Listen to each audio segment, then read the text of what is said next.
Assalomu alaykum bolalarim, o'quvchilar, yoshlar. Bugungi mavzumuz o'zbek madaniyati degan mavzu. Biz madaniyat degan tushunchaning juda ko'p kodlarini aynan so'zlarda ko'ramiz. So'z san'atida. Ya'ni so'z san'ati avvalo har qanday tafakkur evrilishi so'zda sodir bo'ladi. So'zdan keyin ohang, so'zdan keyin shakl, so'zdan keyin turli xil moddiylashgan loyihalar paydo bo'lishi mumkin. Lekin dastlabki har qanday ongning evrilishi birinchi so'z orqali ifoda etiladi. O'zbek xalqining madaniy ongi eng avvalo so'zda sodir bo'lgan. Agar bizning xalq og'zaki ijodimizga bir e'tibor bersalaring, masalan, eng qadimgi bizni avloddan avlodga o'tkazib kelayotgan o'sha kodlarni, bizning xalqimiz qanday edi, qanday fikrlagan, shular orqali nima degan, shu g'oyalarning o'zi aslida madaniyat.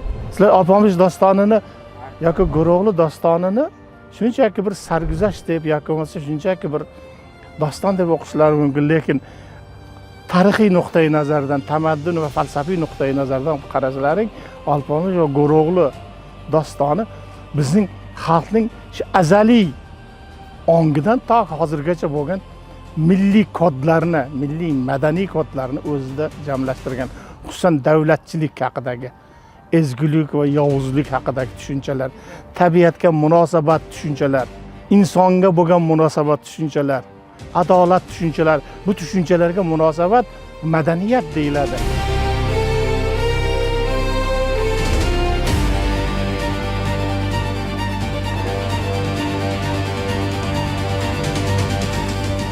Sizlar Navoiyni faqat g'azal yozgan shoir yoki Sodda shayxga o'xshagan g'azallar orqali ma'lum bir shayxlarni tanqid qilgan yoki xamsa yozgan, an'anaviy tarzda xamsa yozgan shoir sifatida qaramanglar. Alisher Navoiy 15-asrda turib insoniyatni, insonni kamolga yetkazishi mumkin bo'lgan eng muhim falsafiy masalalarni o'rtaga tashlaydi.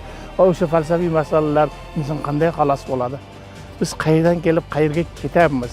Nima qilsa inson o'zining shu yovuzlik sifatlarini tashlab yangi bir qiyofaga o'tadi degan, bugun ham o'zining ahamiyatini yo'qotmagan g'oyalarni so'z san'ati orqali namoyon qilgan va bugungi adabiy jarayonimizdagi juda ko'p masalalar ham bizning madaniy, bugungi madaniy ongimizni bildiradi.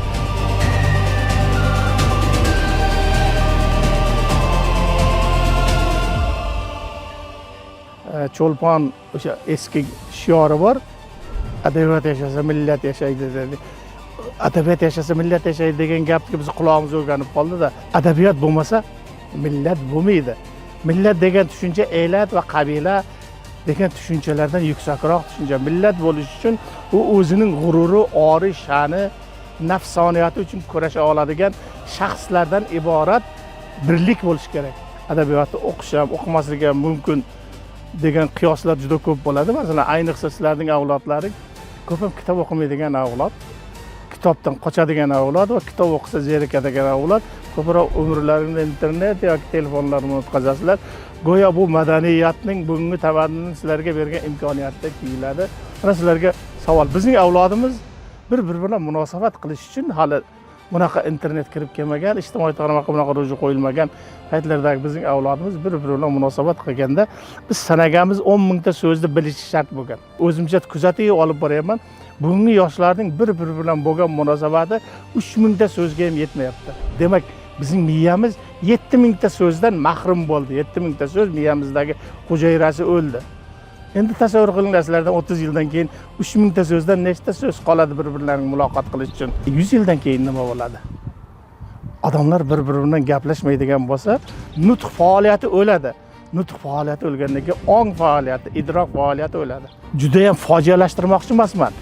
Shu fojia bo'lishi mumkinligidan ogohlantiryapman. Agar biz bugun o'zimizni anglab ola olmasak, xuddi shu holatga tushishimiz osonroq va tabiiyroq va ishonchliroq.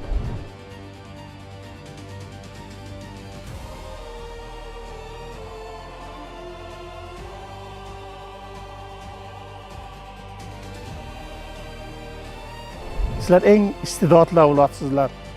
Dunyoni tez anglash, tez kirishib ketish, tez tushunib yetish jihatdan sizlar anchagina ilg'or avlodsizlar.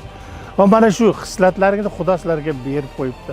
Bir narsani bilinglar, Xudo har bir avlodga loyiha sifatida o'zining missiyasini yuklaydi. Men shu missiyani oqlashlaringni istayman. U missiya hech qachon orqaga, regressiyaga, millat aynishiga qarab ketmaydi, insonning aynishiga qarab ketadigan loyiha taklif qilmaydi. Shu millatni, shu odamni yuksakka ko'taradigan loyiha bo'ladi. Sizlarning yelkalaringda ham agar chuqurroq o'zlaring ichlaringga, tiynatlaring nazar solaring shu loyiha ishlaringda turibdi. Shuni bugun biz ham kutamiz va butun insoniyat o'zi ham kutyapti bugungi avloddan. Shu yo'lda sizlarni bilimli, ma'rifatli, orli, nomusli, millat sha'nini ko'taradigan avlod bo'lishlaringga umid qilib, orzu qilib va tilakdosh bo'lib qolamiz.